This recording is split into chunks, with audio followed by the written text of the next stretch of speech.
Hey everybody, just want to do a quick check-in. We have a couple of items to check in on, and video can be a little bit easier sometimes when there's a few things.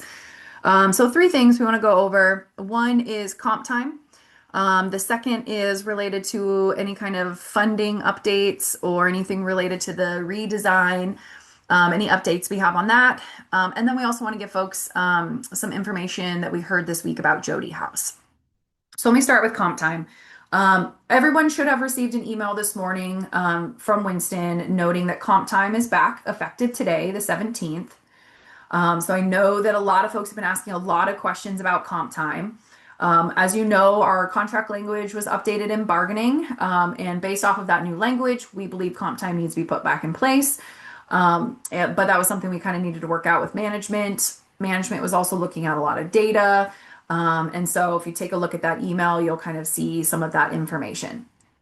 One reason I wanted to mention it here today is well, you'll see when you look at the data, it's kind of some of the trends that were happening around comp time and overtime, and kind of how that led to management's decision to stop comp time when they did last year. At this point, we are in a new biennium with a new budget, and that's what our contract language says, that comp time can only be stopped in the event of a budgetary need. That's normal in other contracts. The language that you guys had prior to that basically allowed them to remove it anytime they wanted for any reason. So it was not beneficial language. Now it is a lot more normal, but since we are at the beginning of a biennium with a full budget, there just isn't an argument to not keep comp time active and in place. So it is coming back. But I do want to remind folks that in the event of a budgetary issue, this could end up happening again, right? Management could make the decision to pull comp time. Will we file actions necessary if that happens? Yes. We will move forward and make the argument that comp time needs to be in place. Of course, we would need to take a look at the data, but otherwise, we would take the appropriate actions that we need to. But those take time. And so I know everybody doesn't want to sit around for months while we fight grievances. What we want is for things to be trending in a good direction and comp time to just be in place, permanently. So really, really want to encourage everybody to be super, super thoughtful about comp time and overtime. Now, we know that the bulk of overtime comes from things that are just out of our control, right? Recruiting, hiring, retention, keeping a safe work environment so people don't leave.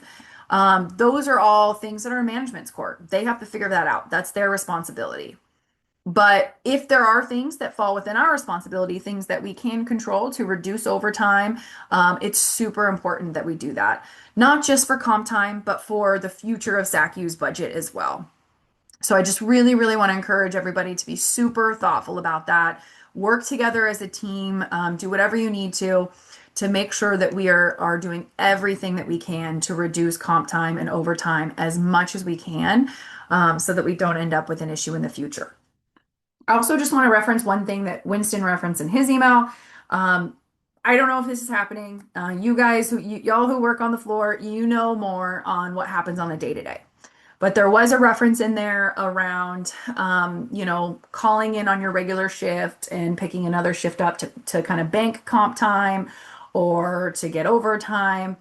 Again, whether or not that happens, I think we all know that that is going to have an impact on the budget, right? Doing something like that is going to increase overtime and increase comp time, which all impacts the budget.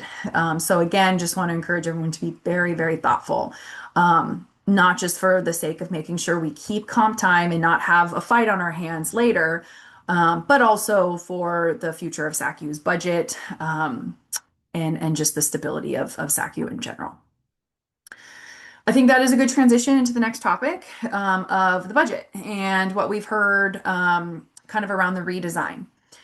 So I'll start first by saying, let's start by saying that there was a hearing. I think it was last week or the week prior. I'll say last week. It's a public hearing. It's posted online, and we posted a snippet of it from our Facebook page, from the Oregon Ask Me Facebook page on the local page.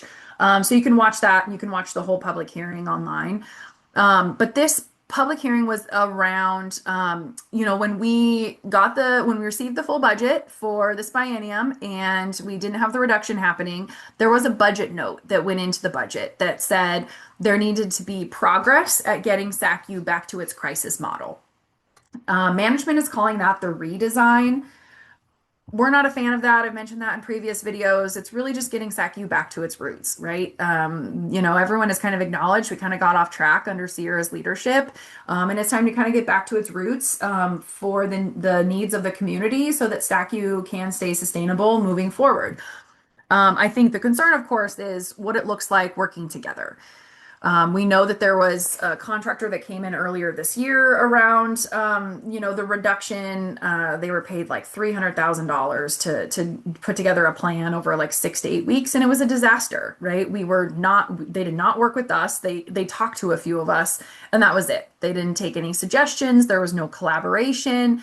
I think they talked to a couple of guardians, but otherwise it was very poorly done. And it was very recognized during that time that whatever happens with this redesign is not going to be successful without collaboration with staff, which of course in partnership is the union, and the guardians, the family members, the DRO, the stakeholders. So this hearing was an update check, right? How is it going? Is collaboration happening? Is progress happening? What's been going on? You all may have seen a couple hours prior to this hearing, emails went out about these meetings where they're going to invite stakeholders and like guardians and to come in and give feedback. I think when this hearing got set up, it was kind of realized that maybe progress wasn't moving as much as it should have been. So in the end, we went and we testified at the hearing. Christina spoke on behalf of Oregon AFSCME and all of you and was honest and said there's been no collaboration. I do want to note that on the day-to-day issues that we have, things have been a bit better working out some of this day-to-day stuff, right? Comp time's coming back, like working things out with Winston and Aaron and Brian, like that's been, and Alicia, it's been smoother over the last couple of months. And that's just on the day-to-day normal stuff that we normally have to work on with management to kind of just have a successful work environment. But when it comes to this redesign, there has been absolutely zero collaboration. And I can't stress that enough. And that's why I wanted to separate the two things, because we believe that this redesign, all the decisions being made about that really sits at the ODDS and DHS level, not the SACU level. So at the SACU level, working things out directly on the day-to-day, it's getting better. I'm not going to say it's great, but it's moving in a decent direction. On the level with DHS and ODDS, it's an absolute disaster. When we sat in that hearing last week, we heard things that we had never heard before, that they were going to be hiring a contractor, that they had all these plans, of which they have not and had not told any of us, nor had they told the DRO, and there were guardians that didn't know about it. So far, any collaboration as it relates to this redesign has been absolutely zero. There's been nothing.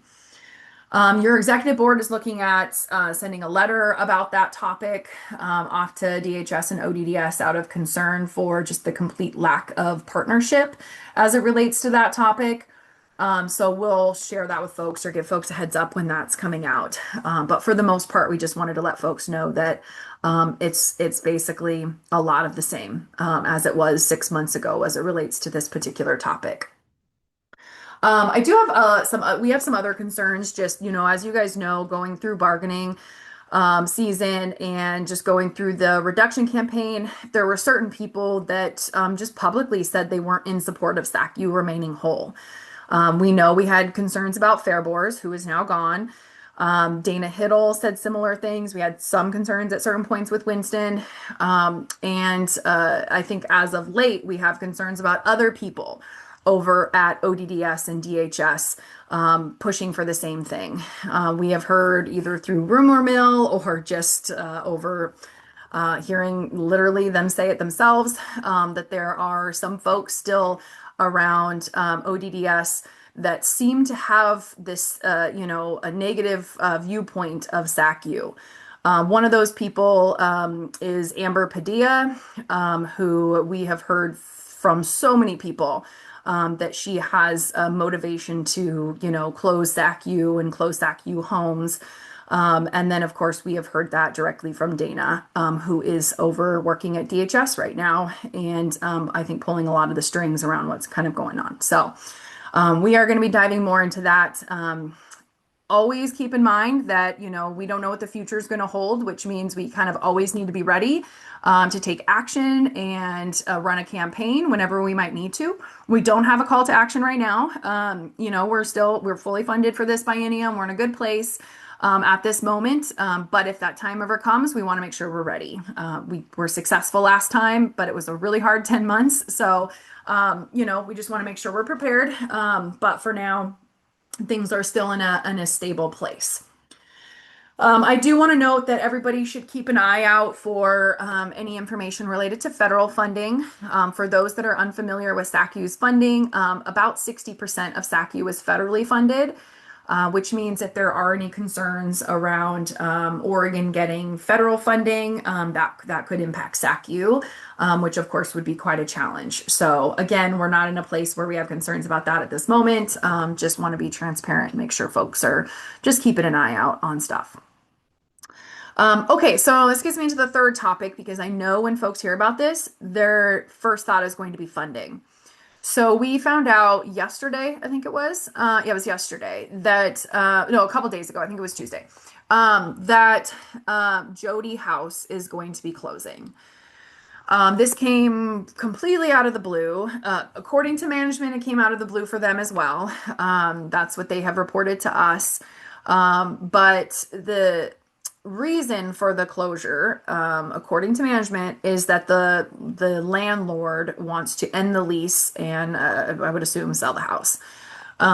So the SACU homes have kind of a long, complicated history on their leases. When Fairview closed, there was some really long leases put into place through a statute. It's kind of a complicated process.